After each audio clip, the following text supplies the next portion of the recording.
Hi, this is Pat Iyer with Legal Nurse Podcast. And today I have a guest, Kacee Olson, who's going to be talking with us about something that affects every one of us every day. And that is how we handle our meal preparation in a busy life. You've got demands on your time as a business owner, as a clinical nurse, as a parent, as a child, perhaps to elderly parents. And all of this can impact on the way that you eat. I met Kacee through a networking group that I'm involved with called Women's Prosperity Network. And when she shared with me her expertise related to meal preparation and nutrition, I thought Kacee really needs to come on the show and talk with you to give you some tips to make this whole aspect of your daily living much easier. Kacee, welcome to the show. Hi, Pat. Thank you so much for having me on. This is such an honor. Tell me a little bit about your background and how you got involved in the area of meal preparation. And I know you have other aspects of your expertise in addition to that. So can you tell us something about how you got there? Absolutely. So I was an athlete my entire life. I signed a Division I athletic scholarship with Boise State, did 3 years there where my time was taken by everything. I was training, I was going to school, trying to have a social life, traveling for competitions, making sure that I slept. And at the time, I was also diagnosed with generalized anxiety disorder. So it was, how am I going to take my power back and have something that helped me control this and use it to my benefit in my life? And that really became my nutrition. And I worked with a nutritionist at the time. She became the most amazing person in my life because she taught me so much of what I know and what I aspire to be. And so I really got down to learning how to meal prep because, as a college kid, you don't have a lot of money. You don't have a lot of time when you're a college athlete. And I had to eat good food so that I could feel my body as an athlete and feel my brain as a person and an academic.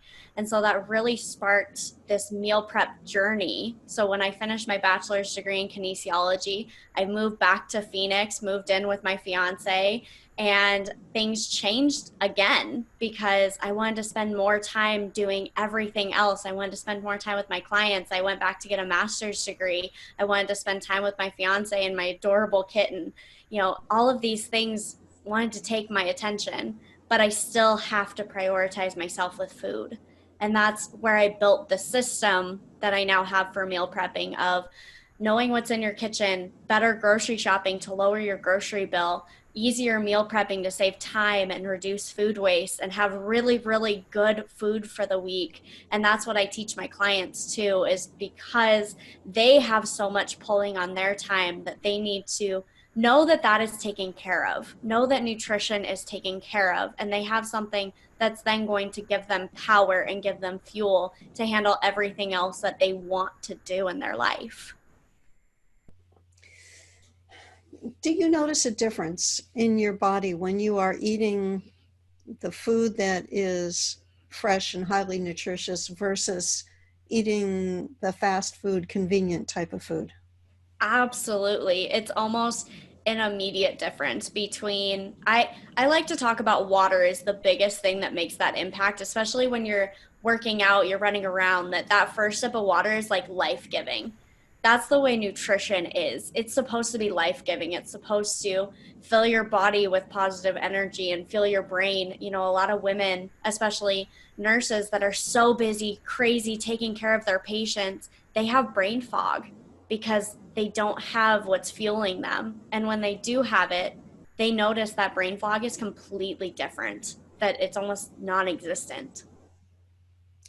And if you're working in a clinical environment, there is often a variety of unhealthy food sitting around, candy being given to the nurses by grateful families, donuts, bagels, high sugar, high salt food Mm-hmm. that is always present in a break room, for example, for people who are going in, perhaps not being able to get to the cafeteria for a meal, but can run into the break room and grab a donut and eat that instead.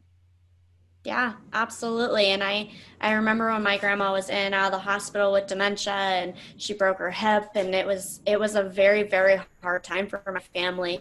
And I remember seeing the nurses and how tired they were and running around, and some of them would have donuts in their hand, and that breaks my heart too because they're taking care of everyone else. As a nurse, you're taking care of everyone, but nobody's taking care of you.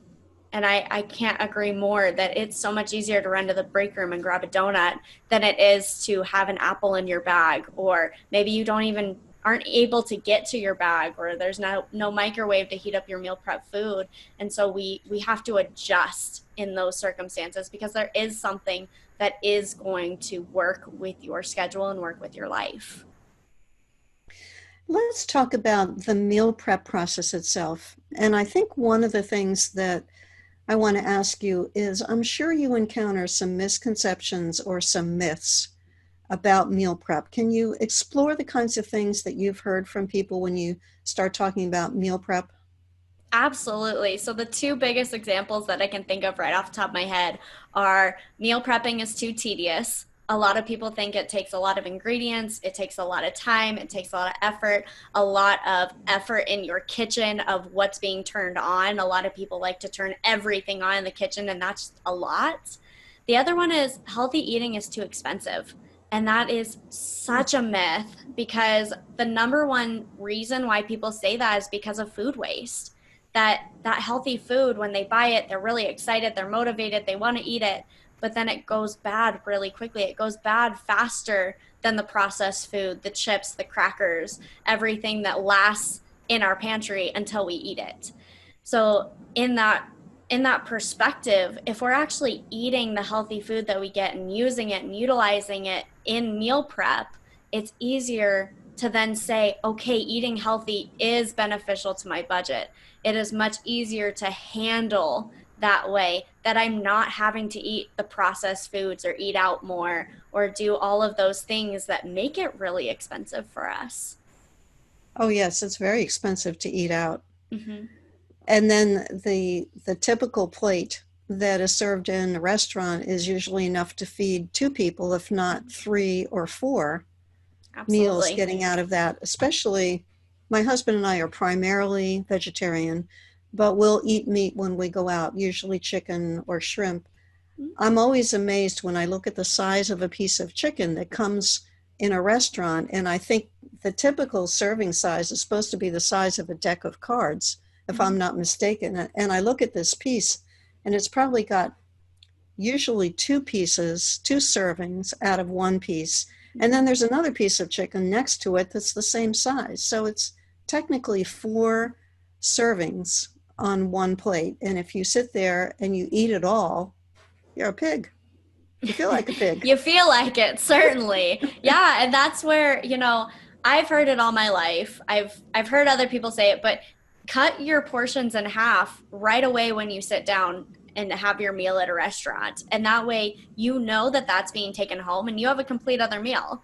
That's saving money too, because we're Mm-hmm. still going to be full from that half a plate, but we're also going to have something to be able to take home or take to work or whatever else you use your leftovers for. I've heard people talk about spending time on the weekend doing meal prep for the week. Can you tell us what that typically would look like? Yeah, so the first thing I do want to mention is meal prep doesn't have to be Sunday. On Facebook you see all the meal prep Sundays and all the beautiful pictures, and it doesn't have to be that way. If Wednesday's your day off, you take the kids to school and you have the house to yourself, Wednesday's your meal prep day. It's whatever works best in your schedule, whatever works best for your family. In terms of the system, it comes down to limiting the number of ingredients that you're using while maximizing the amount that you can mix and match. So what I mean by that is I made chicken this past weekend for my meal prep. I made chicken, roasted potatoes, a bunch of vegetables, some rice, and I could mix and match all of that. And then you change the seasonings and the spices to make it easier. I made about 10 meals in an hour because I was able to mix and match the chicken, the potatoes, the rice, all the veggies that I made, and then let my fiance pick what sauces that he was going to throw on it. And that Hmm. brings him into the process too, that he can still choose the taste that he wants, the flavor that he wants, while having what I already made instead of making something else. Can you take us through that process a little bit more in depth? I'm intrigued by the idea of making 10 meals at one time. Yeah, And you've mentioned absolutely. sauces. Tell us about the sauces. Like, how would you assemble those ingredients to make things that were different? Absolutely. So one of my biggest rules is to keep it simple. And the other rule is to have multiple things going on at once. And that sounds like very, very contradictory rules, but they absolutely make sense in the process. What I mean by keep it simple is the recipes. I don't work off recipes. I don't teach my clients recipes. I don't post recipes because recipes to me imply one, that I'm a cook, and I'm not. I'm a meal prepper. And two, that it has to be complicated, that it has to take a ton of ingredients, it has to take a ton of time, and it has to be, that restaurant perfect. And it doesn't have to be. And then when I talk about having multiple things going on at once, I'm talking about our appliances in our kitchen. If I turn on the oven, how much can I put in the oven at once? I can put a huge pan of chicken in, have 5 or 6 chicken breasts cooking at once. I can have a sheet pan of roasted vegetables and have all of that going on at once. I can have another glass pan of, potatoes. I had roasted potatoes this week, and that all goes in the oven. It takes about the same time, maybe a little bit less for the potatoes, a little bit more for the chicken, depending on, what you're making, if you're roasting or if you're cooking, depending on how big your chicken breasts are. But all of that can be 5 or 6 meals right there. And it all goes in the oven and you can leave it alone.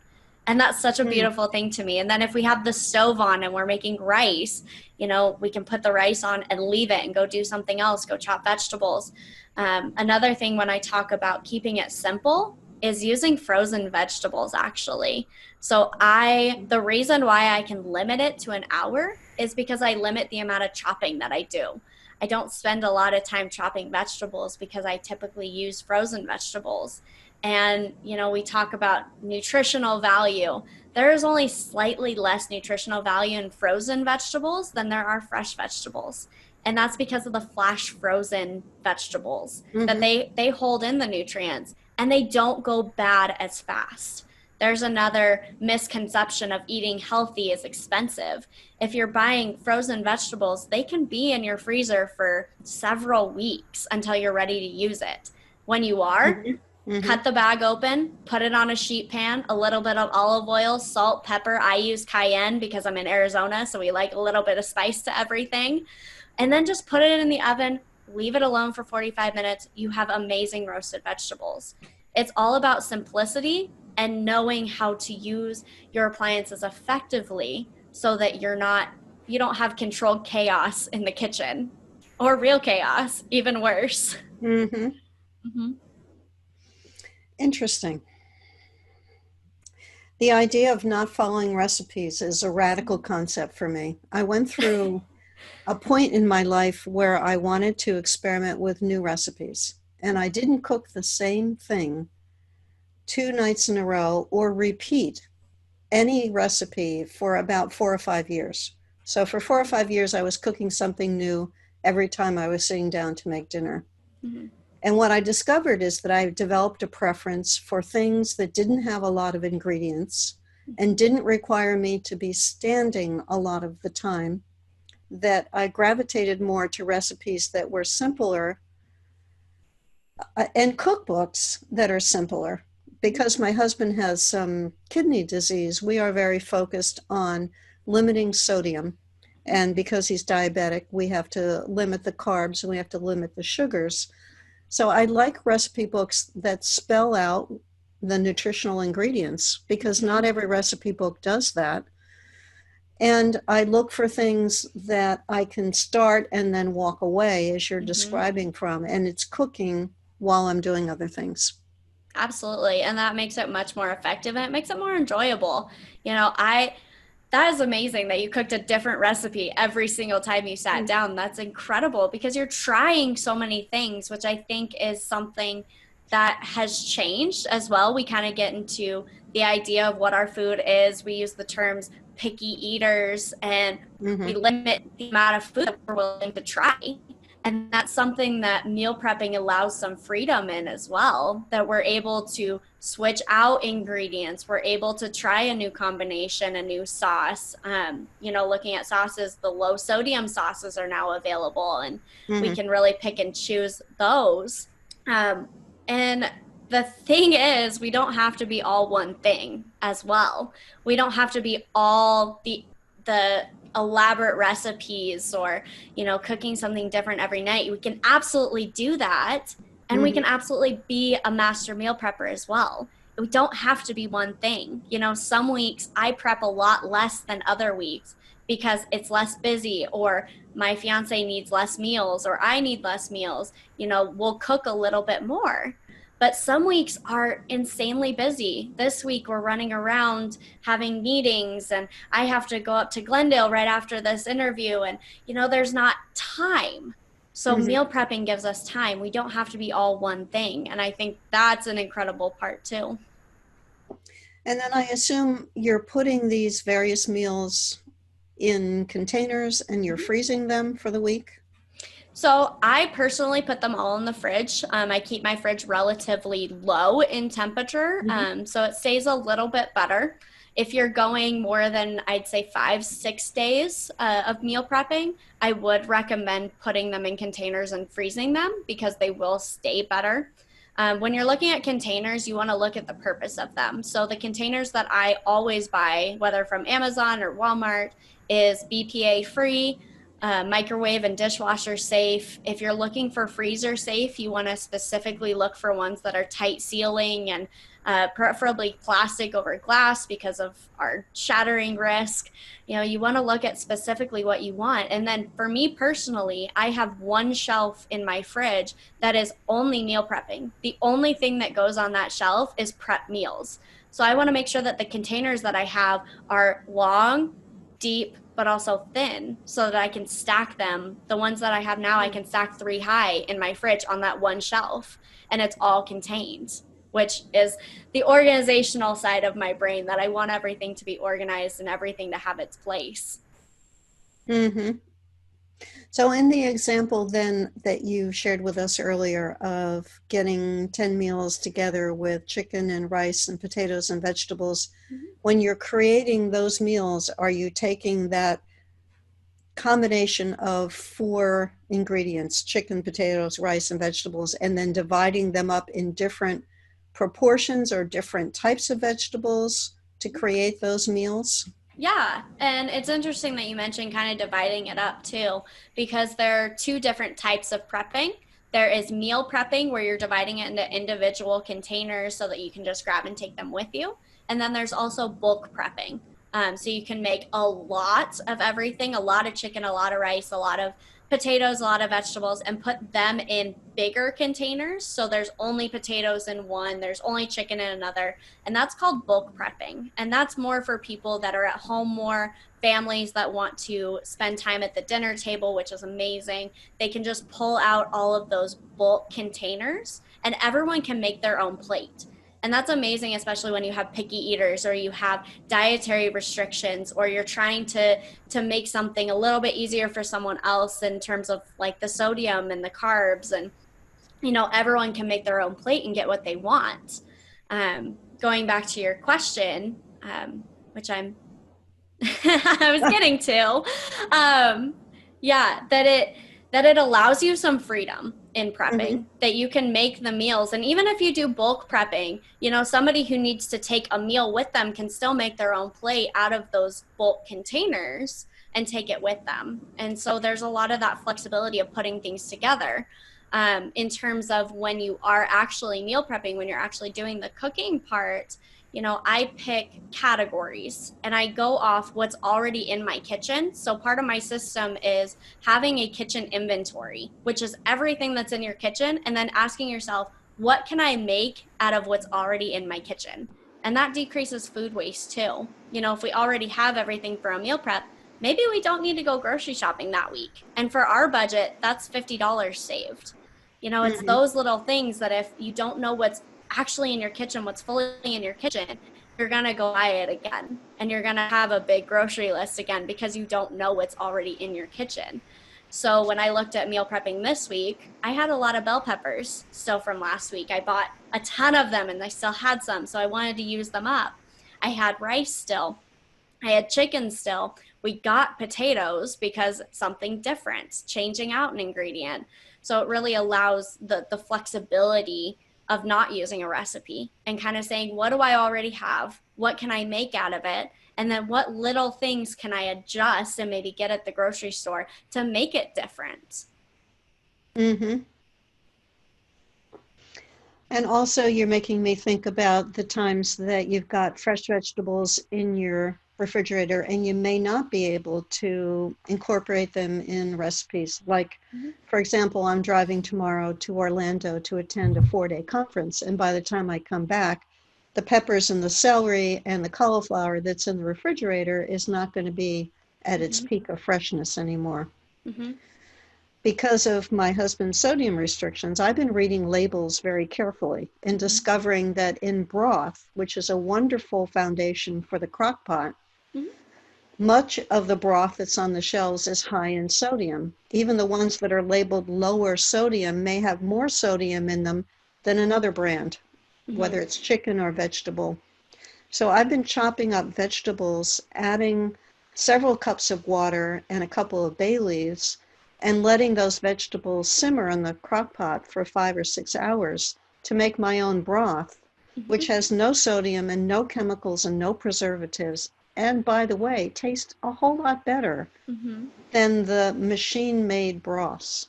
Mm-hmm. I love that. Yeah, so now Yes. you're inspiring me. I think I need to do some cutting up and freezing before I leave the house tomorrow. Yes, absolutely. I was even talking to another coach the other day, and we were talking about food waste and how we can prevent it even more. And she actually talked about in her freezer, she has a big container that all of the miscellaneous vegetable scraps that Yes. aren't eaten might go bad. She throws in there, and it has all different seasonings from different foods, and she makes a vegetable soup out of that. And I thought Yeah. that was the most genius thing of something so simple to limit our Hmm. food waste. And with the homemade broth that I'm talking to you about, Mm-hmm. the one step further that I took was that once I finished cooking the broth, I had all these pieces of vegetables floating in the water. I strained out the broth and then I put the vegetables with some of the broth into a blender and made that as a pureed soup that we had for Mm-hmm. dinner. Delicious. That sounds so good right now. Absolutely. And Yeah. that's an amazing thing about our food right now too is we are getting more focus on food labels and we are getting more focus on eating foods that don't have food labels. When we eat food that doesn't Mm. have food labels, and I'm talking about vegetables, I'm talking about fruits, to a certain extent, our poultry and our meat to a certain extent, it's getting blurred there. But when we Hmm. eat foods that don't have food labels, we are overall more healthy. And I think the realization that we get, Casey, is that if you've been eating fast food and chemical laden food for many years and you switch over to a fresher taste, it takes a while, but you can feel differences in your body. Mm-hmm. If you're used to a low fat diet and then you go out and eat a big piece of pizza, which I grew up in New Jersey. We've got a lot of wonderful pizza places in New Jersey that produce pizza that's laden with oil. You have to learn how to blot your pizza with a napkin Mm-hmm. before you eat it and fold it up by the end into a triangle because it's going to drip oil on your clothing. Mm-hmm. And then you eat it, and then an hour later, your stomach is going, "What did you just do to me?" Yeah, You don't get absolutely. that reaction from eating a bell pepper for sure. Mm-mm. No, and I've actually talked to a lot of coaches that switched to the plant-based diet is a huge thing right now, and there's a lot Hmm. of merit behind it, and they actually talk about there's no hangover in it.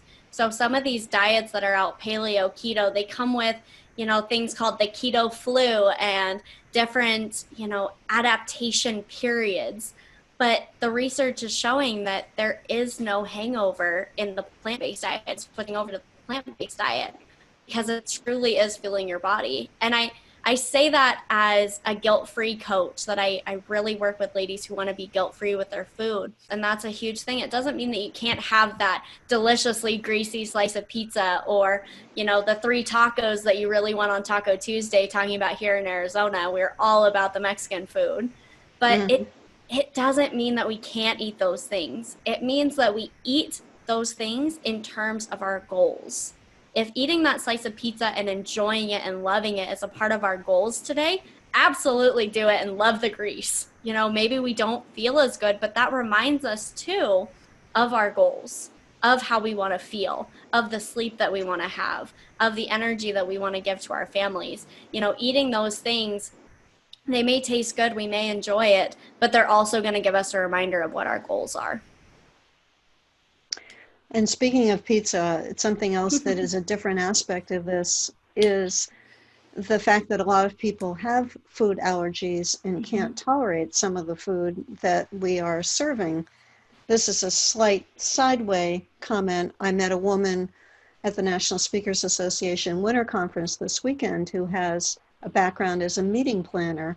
And she points out that as we think about diversity, if you have a staff meeting and you serve pepperoni pizza to everybody who's sitting there captive for lunch, you eliminate the gluten-free people, you eliminate the vegetarians, you eliminate the Muslims who don't want to eat pepperoni, you probably eliminate 1 or 2 other people in that group.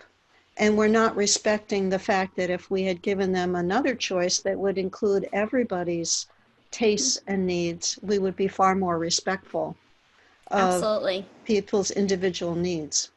Absolutely. And we don't have dairy in our house because my fiance is lactose intolerant. So we have no dairy in this house. And every time that we think of cooking a recipe and it maybe has milk or heavy cream, I always think of, there has been no better time in history to have a food allergy, because we have so many Mm. alternatives in our food. I can go to Sprouts and get dairy-free cream cheese.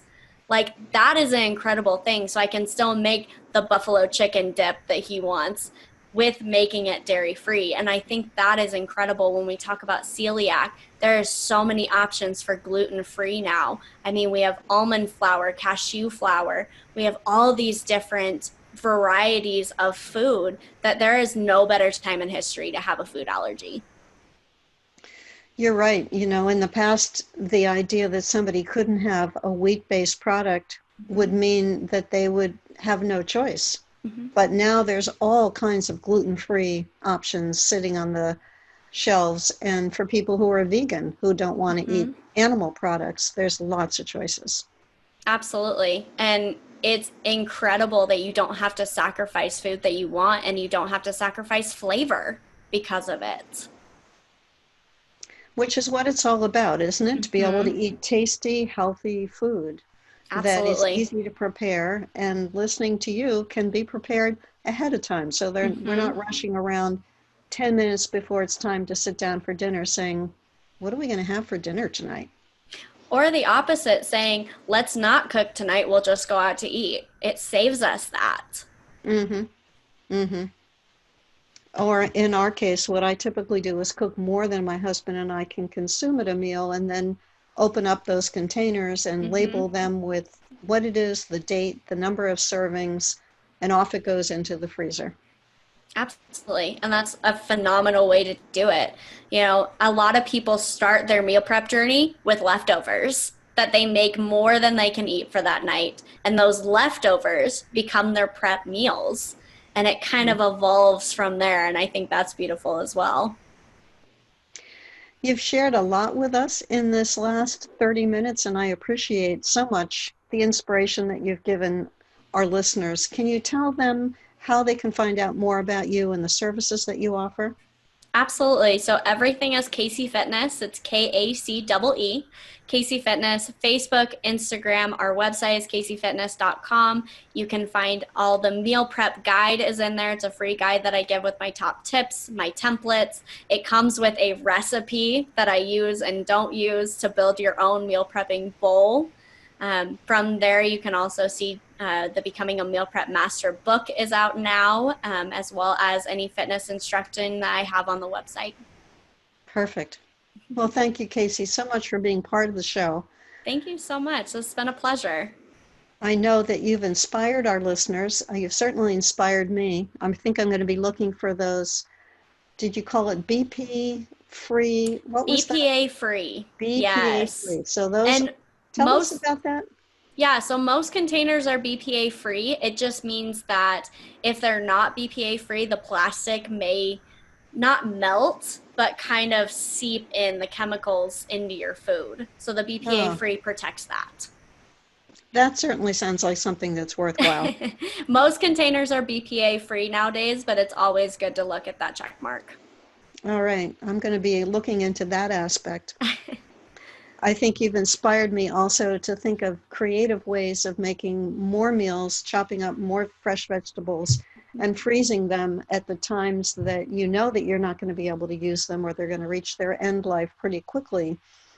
And also taking advantage of the quality of frozen vegetables, which are Mm-hmm. flash frozen and at their peak at the time that you are Mm-hmm. getting them at the store. So your nutritional value is far better.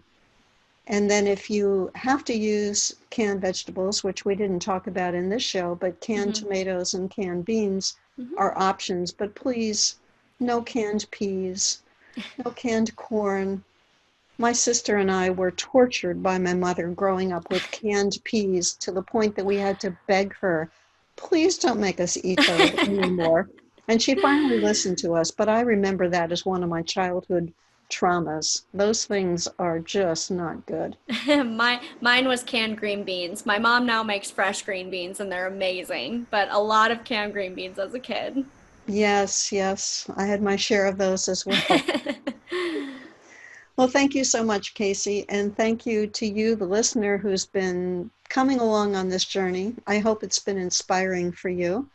I know that you could be in any one of 77 countries in the world who are listening to this podcast, and your food prep and concepts and menus can be dramatically different. But I think the principles are the same, whether you're making food in Mexico or India or Australia or Canada or England or Germany or many of the other countries around the world who are listening to this show. Keep the principles in mind, and I hope that this has been useful for you. Be sure to come back next week. We'll have a new interview with a new guest, and we appreciate you being a listener for Legal Nurse Podcast.